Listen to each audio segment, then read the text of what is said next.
Good evening, everybody. I'm down here in the corner. My name is Dr. Demito. I am the Assistant Director of the FNP program and the Assistant Director of the MSN Core at Olivet Nazarene University. I will be your professor for Nursing 673 Advanced Pathophysiology. And I am creating this video to give you an overview of the course. I think that it will help guide you. There are a lot of components to this course, and it isn't easy by any means. However, I do feel that this is one of the most important courses that you'll be taking.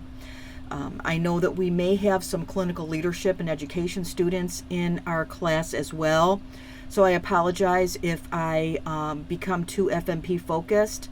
But for the family nurse practitioner, you're going to learn concepts here that you will carry with you throughout your education. So it's very important that you stay on top. You'll find that every week I will make an announcement. I also, in the beginning, am going to post many videos in the announcement page. So I think you want to prepare yourself to be successful in this program. And one of the most important things that you can do to be successful is to check your email on a regular basis. At the beginning of this course, I may email daily because things come up, questions come up. And if a student asks a question, sometimes I believe this may be a question that other students have, so I'll make an announcement on it. If you need to contact me for any reason, email is the best avenue for contacting me. So I'm going to go over the course a little bit. You can see that it's laid out just like the other courses are in Canvas. It's an 8-week course. I don't have my faculty information in there yet, but that'll be coming. Again, as I stated earlier, I prefer that if you have a question that you send me an email, don't use the Ask Your Professor link. The reason being is that I use my smartphone for everything, and I have Canvas actually hooked up to my smartphone and my iPad. So I automatically get a notification if you send me an email through the Canvas email, but I don't if you post something to the Ask the Professor or Ask a Question link. So I actually usually delete that one or eliminate it so that you can't see it because I don't find it super useful. So here is the course syllabus, and we focus a lot on real DX video case studies, and the first thing that you need to do is sign up for it. You should have received an invitation. If for any reason you didn't receive that invitation, look in your spam file. If you cannot find it, please let me know because we will have to resend it to you. Also, I tell all students you must have an external webcam for taking exams. You will not be allowed to take your exam unless you have an external webcam. And you can purchase these anywhere, Walmart, Amazon for between $10 and $15. So as I'm looking down the syllabus, you can see here for FNP specialty track courses, in this course particular, 80 to 82.9 is the passing grade. We have the course overview grid here as well, and you'll see that there are some due dates on here. I will be putting together the calendar for you over the next day or two.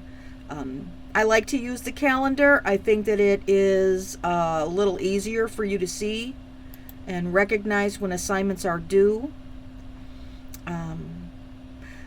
And I think we'll go into the week to week, the modules actually. So here we go. Faculty, instructor bio, and questions for the instructor. I'm going to get rid of that one. Any prayer requests you can certainly send me via email as well. APA format resources. I am a stickler for APA format. You have a paper due week 6. I will be doing a webinar on how to write a scholarly paper. At this point, you surely should be capable of writing a scholarly paper, but unfortunately I don't see that sometimes. So I provide some resources for you. You need to be very knowledgeable of the MSN handbook. Review it, and review it each course, because we make addendums to it when we see something. We write these documents and they seem as clear as day to us, but anything that's written or spoken can be interpreted differently by people. So we want to ensure that students have as clear a definition of the MSN handbook as possible. So we may make addendums to it. So each course, one of the things you're going to be asked to do is acknowledge that you've reviewed the MSN handbook. And unfortunately, sometimes I find what students do is they acknowledge it and then they ask why something is the way it is, and it's because it's clearly in the handbook that that's how it's supposed to be managed. So if you are acknowledging that you are taking, or you are reading or overviewing the MSN handbook, please make sure that you do it. I know you're incredibly busy. It's a balancing act getting through graduate school and an F&P program. However, it's an expectation. We take all of our exams through Examity. There are 2 exams, a midterm and final. The midterm takes place week 4 and the final week 8. You can see on the calendar that those dates are already scheduled. So I advise students, one of the first things that you should do is schedule your exams.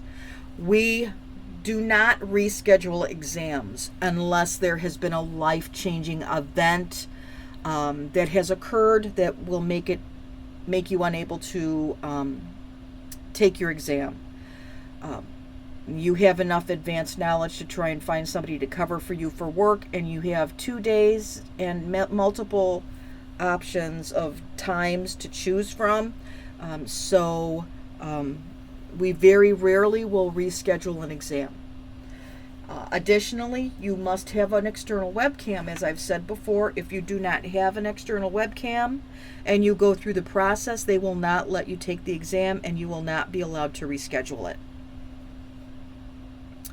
Okay, so we go to Module 1, and it's our Module 1 overview.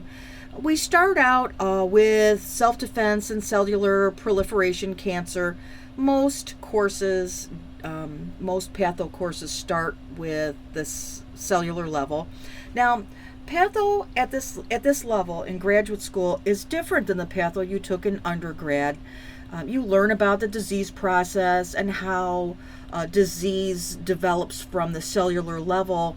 We're going to up that up a bit. You're going to reinforce basic concepts that you already have learned in Patho and undergrad, and you're going to take those concepts and move them into treatment modalities and identifying illness and diseases that are taking place. So it's really important. It gives you a great foundation for your practice. Now, the Module 1 overview. Again, every module is formatted similarly. We start with our devotion and our Reflecting God page. And then we have an overview PowerPoint video format, our readings. The book is an excellent book. I understand there's an enormous amount of material to cover, but please try to at least scan the chapters. Also, required reading is directions for taking proctored exams. So, mechanisms of self-defense, and we have some background reading here, and then required reading. Cellular proliferation or cancer, we have some required readings here too. A course introduction video. And now we talk about the Real DX cases. So I love Real DX. These are actual patients, and you are going to watch these video cases. There are 3 different groups, and this is where it gets a little tricky, because for the first 4 weeks you will not be assigned into a group. Well, you are assigned into a group, but the work is to be done individually, so you will not be doing any group work the first 4 weeks of pathophysiology. The first 4 weeks, you're doing these cases on an individual basis, and I think this is so I can work with you individually to ensure that you have a clear understanding of the expectations and the process of Real DX.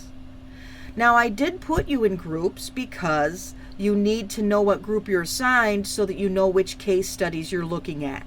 So Group 1, you're going to be doing cases 504 and 391. Group 2, 761 and 121. And Group 3, 801 and 385. Now let's go to people so that you can see here how I have assigned you into groups. So here's week 1 and 2. Go into people, then click on groups, click on the week, and you'll see who is in group 1. You'll see who is in group 2. You'll see who is in group 3. But remember, you're not going to be doing group work. You're going to be doing this on an individual basis. Okay, so let me go back to modules.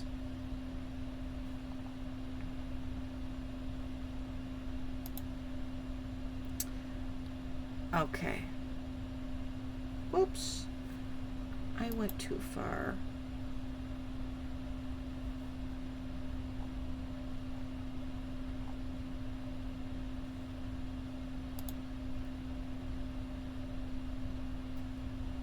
Okay. Now, this course, just like every other course, is your introduction forum is due, and your introduction forum is due by midnight, day 3, which is Wednesday. Your acknowledgement of the MS handbook is due also.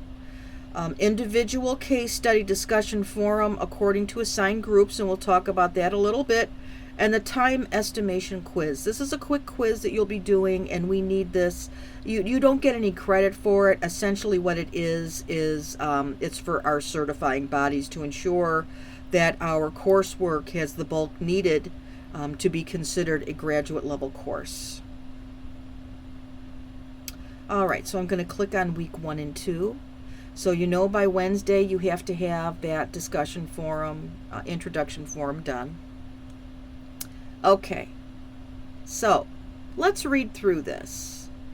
You'll need to learn how to navigate the Real DX. So by the time you're done with this course, you're going to be a professional at Real DX.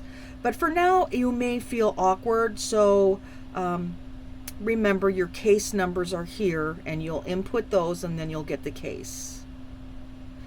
In this discussion forum, individual students will post the diagnostic process for their 2 assigned video cases.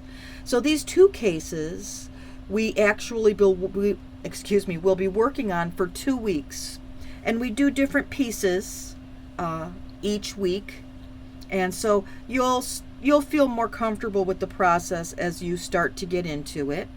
Okay, remember, anytime we are discussing time, we always use Central Standard Time. In the subject line of each post, indicate your video case number and the stage of the diagnostic and treatment process that you're submitting. So on Monday, week 1, certain drawers are going to open, and you will see that beginning week 1, Monday at 8:30, you will be able to access certain pieces of the patient videos. And what I want you to do now is to create a list of subjective and objective information relevant to the differential diagnosis with a rationale for each diagnosis made.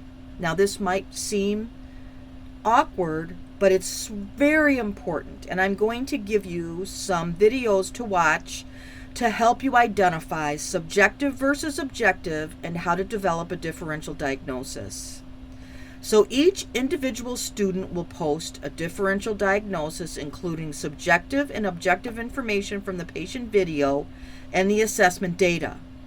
Any additional labs, diagnostic testing, the student would order if this was your patient. Differential diagnosis with a rationale for each potential diagnosis is due week 1, day 3, Wednesday. You must have a minimum of 3 differential diagnoses. Now on Thursday at 8:30, the healthcare provider's differential diagnosis will be revealed for each video. I want students to compare your differential diagnosis with that of the healthcare provider, and you need to discuss discrepancies. So if the healthcare provider chose a specific differential diagnosis and you didn't, why did you not? The student will work to prepare a final diagnosis of the case, including a rationale for that diagnosis, and that needs to be submitted with the rationale by Sunday at midnight. Now, we're not going to talk about week 2 yet because I want us to focus on week 1. So that's what you're going to be expected to do this week. And we're not going to delve deeper into the assignment because I don't want to confuse you. Okay? So let's focus on week 1 right now. Okay. Now, I want to go into the modules again, but we're just going to do an overview of modules. I don't want to overload you with too much information. So, on week 2, we're going to discuss the endocrine system and the reproductive system. Your cases remain the same, but you will be asked to perform different exercises related to those cases. Week 3, hematology system, and again, you will be doing your individual case studies. Week 4, again, individual case studies, and week 4 is your midterm examination. Week 5, cardiovascular, you will begin the group case study discussions, and for those particular groups, I've left them open so you can assign yourself. Perhaps you have a peer that you'd like to work with. So you can assign yourself. Check your groups, because in weeks 1 and week 2, you may not, or weeks 1 and week 3, you may not be in the same group. So switch it up. Week 5, or you have, that's when we start, so week 5 and week 6. Week 6, you have a paper due, more to follow on that. And week 7 and week 8, you have your final 2 case study discussions. Week 8, you have your final examination. Okay? A lot of stuff to digest this week, so I don't want to overload you too much. But it's very important that you view this video and view the resources that I'm going to submit for you so that you can identify subjective and objective information. I think you'll find in the beginning that you'll be seeing a lot of me because I like to ensure that you're on the right path. For many students, by the time you're in Patho 2, you have it down and you're doing such a good job that you'll see less of me. But in the beginning, you'll see a lot of me because I like to get you on the right path.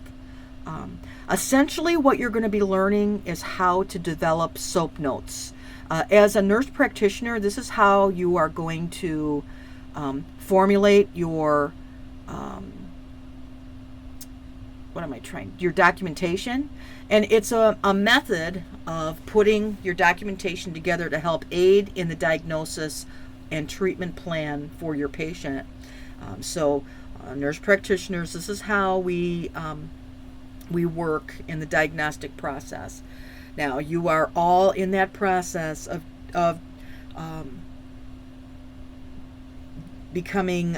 going from the RN to the advanced practice nurse. And this is a transition that you will go through during your education and during the first couple of years of practice. You are an expert in the field that you are working in now, but as a nurse practitioner or an advanced practice nurse, you are a novice, and it can be quite humbling at times. Students who have been A students Strong A students may not always get an A at this level, and that's okay. It's hard. I know when I got my first grade when I was in grad school that wasn't an A, oh, I was devastated. It was quite humbling. But I understand, and I will help as I can to get you through so that this is a good learning experience for you. It's more than just completing the assignments. You are being given an awesome responsibility to provide health care to people. You are learning in 2 years what medical students learn in 4 years of medical school, not to mention the residencies that they go to. Many of you are working and managing life with school. That's not allowed in other programs like physician assistants training or certified nurse midwife or nurse anesthetist training. So you have to make school a priority. You are going to have the capability to provide health care to the public when you're done, and you need to ensure that you have the skills that will enable you to provide this health care safely. So please don't hesitate to ask me questions. That's what I'm here for. And I look forward to working with you. Have a great day.